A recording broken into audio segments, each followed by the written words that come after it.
Voici le DJI Neo 2, la nouvelle caméra autonome. Il pèse 151 grammes d'école de la main, filme en 4K et vole de façon autonome. Il offre des pré-réglages de vol intégrés comme le zoom arrière et l'orbite, rendant son utilisation accessible sans compétences en drone. Qu'est-ce qui rend ce drone unique ? D'abord, il vous donne des pouvoirs de Jedi. Vous le contrôlez par geste de la main. Alors, est-ce le meilleur drone de poche du marché ou juste un autre gadget que vous utiliserez une fois avant qu'il ne prenne la poussière sur une étagère ? Découvrons-le.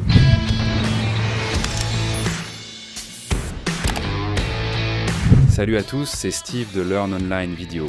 Aujourd'hui, nous allons mettre le DJI Neo 2 à l'épreuve pour découvrir exactement ce dont il est savamment capable. Le défi d'aujourd'hui, capturer un maximum de prises avec ce petit drone. Et à la fin de cette vidéo, je vais monter tous ces clips dans une séquence cinématographique avec de la musique et des effets sonores, et je vais vous montrer le résultat tout de suite. Je vais passer en revue ses fonctionnalités, vous dire ce que j'aime chez lui, ce que je n'aime pas. Ensuite, vous pourrez vous faire votre propre avis pour savoir si vous pensez qu'il est bien ou non. Pour ceux qui découvrent ces caméras volantes autonomes, il est essentiel de savoir d'abord à qui s'adressent ces drones. Ce n'est pas un drone classique. Si vous cherchez un drone qui vole à des milliers de mètres d'altitude et qui offre la meilleure qualité d'image possible, ce drone n'est clairement pas fait pour vous. Mais si vous cherchez un drone petit, léger, abordable et qui vole entièrement de façon autonome, idéal pour les créateurs de contenu, les réalisateurs ou les passionnés de drones. Surtout si vous voulez capturer des plans de vous-même sans avoir besoin d'un opérateur de caméra avec vous. C'est exactement ce que je vais faire aujourd'hui. Je vais randonner à travers ce magnifique paysage. Je vais capturer autant de plans que possible avec Petit Neo, dans le but de créer quelque chose qui ressemble à une production réalisée avec toute une équipe de tournage. Alors qu'en réalité, il n'y avait que moi, avec ce minuscule drone. Une nouveauté intéressante de Neo 2 par rapport à Neo 1 est sa capacité à suivre les véhicules. Au lieu de commencer cette séquence par des plans de moi marchant ici, j'ai pensé commencer avec ma voiture traversant le paysage. Neo capture un plan aérien, ce qui enrichira l'histoire et la narration de la séquence finale. Alors envoyons Neo dans le ciel maintenant et voyons ce qu'il peut faire. Avec mon téléphone et la télécommande radiocommandée connectée au drone, je peux maintenant sélectionner la voiture simplement en dessinant un cadre autour d'elle, comme ceci. Si je m'éloigne, le drone me suivra et me traquera. Je peux aussi utiliser mon téléphone comme moniteur, donc je vais traverser. Ce paysage n'a pas besoin d'être loin. Il me suffit de quelques secondes pour le montage, puis j'entre sur ce parking. Comme vous voyez, le drone m'a suivi tout du long. C'est exactement ce que je voulais. Parfait, non ? Alors j'ai une idée pour la prochaine prise, qui pourrait marcher. Ou alors ce sera un échec total et ça aura l'air idiot, mais je vais tenter le coup quand même. Je veux reproduire un de ces plans de héros classiques à Hollywood. Où une voiture s'arrête, la caméra commence au ras du sol, la porte s'ouvre, on voit les pieds toucher le sol, puis la caméra se lève lentement pour révéler le personnage. Je n'ai pas un budget hollywoodien, juste le Neo 2. D'accord, donc, avec le contrôle manuel complet du drone grâce à la télécommande, je vais le faire voler bien bas comme ça, je vais composer le plan. Je vais ensuite remonter dans la voiture et la reculer pour pouvoir avancer dans le cadre. J'ouvre la portière, sors et utilise la télécommande pour faire monter le drone et révéler mon visage. Je ne sais pas ce que ça donnera, on verra au montage, avant que je parte. Je crois qu'il nous faut une prise supplémentaire pour relier ma sortie de voiture au début de la randonnée. Je pense qu'un bon plan serait d'ouvrir le coffre, prendre mon sac photo et partir. Faisons-le vite. D'accord, pour ce plan, je vais faire simple. Le drone n'a pas toujours besoin de bouger. Ici, je prendrai un plan vers l'arrière de la voiture. Je vais ensuite entrer dans le champ et sortir mon sac photo du coffre. Il y a un peu de vent aujourd'hui. Neo a un peu de mal, mais j'espère qu'on a quand même une prise exploitable pour les plans de suivi. D'accord, maintenant ? C'est là que ce drone montre vraiment tout son potentiel, car si on sélectionne le mode Active Track ou suivi, le drone me suivra partout où j'irai. Par exemple, je peux lui demander de me suivre par derrière, de me suivre de face, ou d'utiliser le contrôle par geste. Comme je l'ai mentionné plus tôt, je peux repositionner le drone à peu près où je veux, simplement avec mes mains, sans télécommande. Par exemple, disons que le drone est en hauteur. Il suffit de tendre la paume de ma main et de la baisser comme ceci, et le drone suivra. Je peux déplacer le drone à gauche, à droite et le remonter. On peut aussi utiliser deux paumes. Si nous les rapprochons comme ceci, le drone s'approchera et si nous les écartons, le drone s'éloignera. Pour que le drone revienne et atterrisse, il suffit de tendre la main ainsi et Neo rentrera chez lui. D'accord, j'ai une autre idée de prise de vue qui, encore une fois, peut fonctionner ou pas si vous ne l'avez pas encore compris. J'improvise totalement au fur et à mesure, mais restez avec moi parce que ça pourrait être une prise de vue incroyable. Donc nous avons cette rivière derrière moi ici. Et l'idée c'est, je vais envoyer Neo loin au loin. Ensuite, je vais marcher le long de cette rivière et laisser Neo avancer et me survoler pendant que je marche. Pour réussir, je dois utiliser la télécommande et pousser le joystick en avant en marchant. Ça peut fonctionner ou non, mais sans essayer, on ne saura jamais. J'y suis allé confiant, pensant vraiment obtenir une prise de vue épique. J'ai mis le petit Neo en position de l'autre côté de la rivière, j'ai commencé à avancer en poussant le joystick pendant que je marchais le long de la rivière. Mais comme je filmais à l'aveugle et que je ne voyais pas le drone, c'est à ce moment-là que j'ai compris que j'allais prendre ce drone en pleine tête. En regardant image par image, on voit que j'abandonne la mission ici et évite de justesse le drone. Mais pour être honnête, même si ce drone m'avait percuté, j'aurais été d'accord. Pas l'idéal. Mais la beauté de ces petits drones légers, c'est que leurs hélices sont protégées à l'intérieur d'une cage comme celle-ci, ce qui les rend assez sûrs. Je ne te conseille pas de recevoir un de ces drones sur la tête, mais si ça arrive, tu t'en sortiras. Nous filmons des plans de survol, capturons-en un autre avec une légère variation. Au lieu de me filmer traversant le cadre, je veux commencer avec Neo derrière moi pendant que je m'éloigne. Ensuite, Neo va avancer, passer devant moi pour révéler le magnifique paysage. Essayons. 2, 1.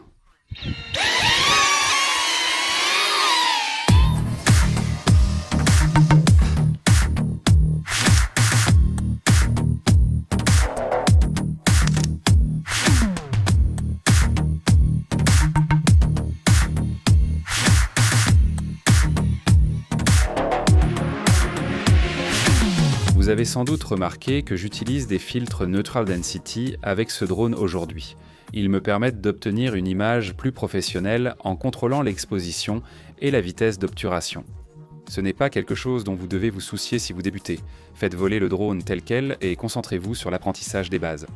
Mais si vous voulez améliorer vos prises de vue sans vous ruiner, associer le DJI Neo 2 à des filtres Neutral Density est une excellente option.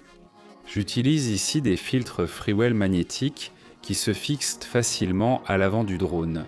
Cela me permet de régler et verrouiller manuellement la caméra pour un rendu cinématographique fluide et une exposition équilibrée. Je mettrai les liens ci-dessous.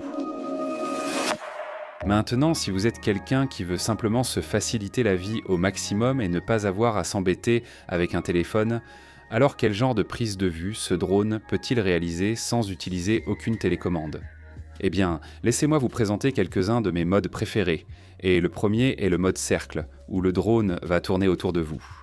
Vous pouvez facilement ajuster la distance et l'altitude pour rapprocher ou éloigner le drone et le monter ou descendre. C'est une superbe prise de vue aérienne sur un beau paysage, donnant l'impression que le monde tourne, un plan très cinématographique, d'accord ? Ensuite, il y a droner. Le drone démarre prêt et recule lentement en s'élevant.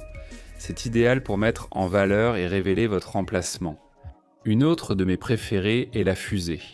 Dans ce mode, le drone va planer directement au-dessus de vous, orienté vers le bas, puis s'élever pour offrir au spectateur une vue en plongée, du dessus, à la fois de vous et de votre emplacement.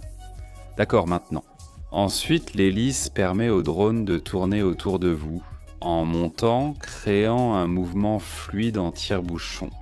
Vous restez centré, tandis que la caméra montre vous et votre environnement sous tous les angles. Plan de paysage. Maintenant, ce n'est pas parce que ce drone est principalement conçu pour vous filmer que vous ne pouvez pas réaliser de superbes plans de paysage.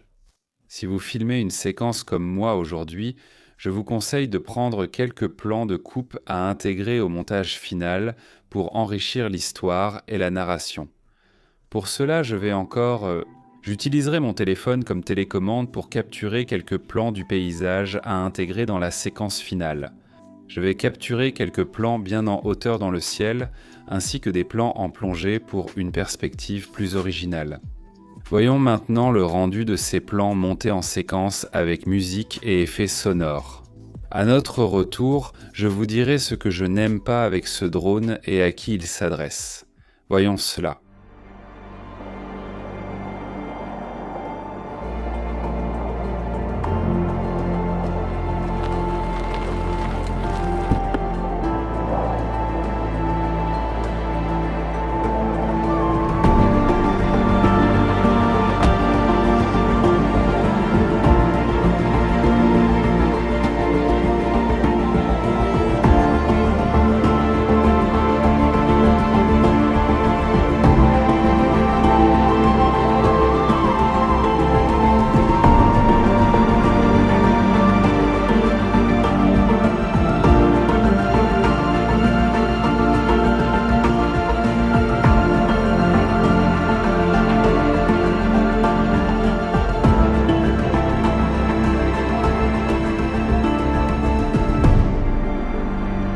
Alors qu'avez-vous pensé de cette séquence finale? Je suis vraiment curieux d'avoir votre avis, alors dites-le moi dans les commentaires ci-dessous. Maintenant, écoutez, aucun produit n'est parfait. Alors parlons des avantages et des inconvénients de ce drone, en commençant par les points positifs. Le ciel s'est ouvert, je m'abrite dans la voiture.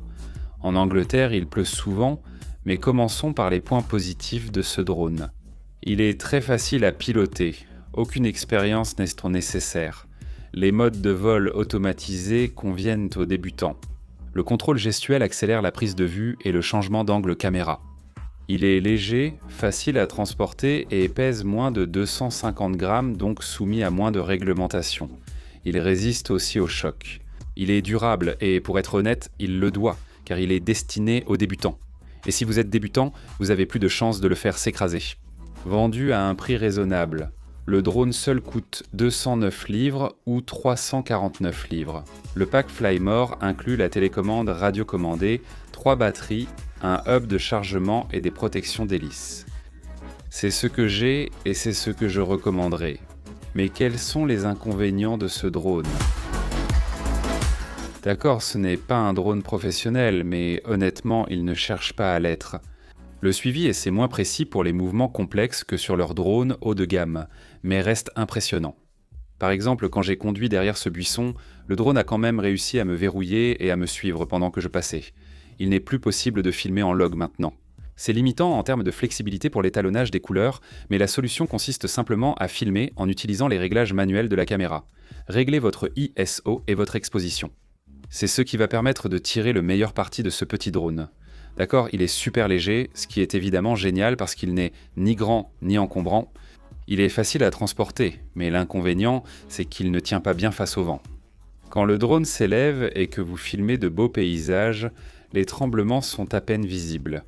Pour les prises de vue rapprochées par vent, petit Neo aura du mal. Passons à l'autonomie de la batterie. C'est sans doute le principal inconvénient pour moi, car si j'ai un drone, je veux l'utiliser immédiatement. Ils disent que chaque batterie tient 10 à 15 minutes. Mais rappelez-vous, ce sont des conditions optimales, or je ne vole jamais ainsi. Donc mes batteries durent beaucoup plus près de 10 minutes, voire moins. Si vous réalisez une vidéo de voyage, comme un vlog, et qu'il vous faut quelques plans aériens, 3 batteries suffisent largement. Si vous souhaitez voler longtemps avec ce drone, pensez à acheter plusieurs batteries supplémentaires. Ou un drone plus grand, plus encombrant, qui pourra voler plus longtemps. Alors regardez, à qui s'adresse ce drone? Eh bien, si vous êtes un professionnel qui réalise des travaux haut de gamme, évitez absolument ce drone. Mais si vous débutez dans la réalisation de films, dans la création de contenu, et que vous voulez quelque chose de petit, compact, économique, juste pour capturer rapidement des prises de vue aériennes, super facile à piloter, pour tout type de réalisation en solo. Si vous n'avez personne pour vous aider, alors c'est vraiment une très bonne option. Donc, comme toujours, je mettrai le lien de celui-ci, le pack Flymore, ainsi que tout autre équipement que j'ai utilisé pour réaliser cette vidéo dans la description ci-dessous. Et on se retrouve dans la prochaine vidéo.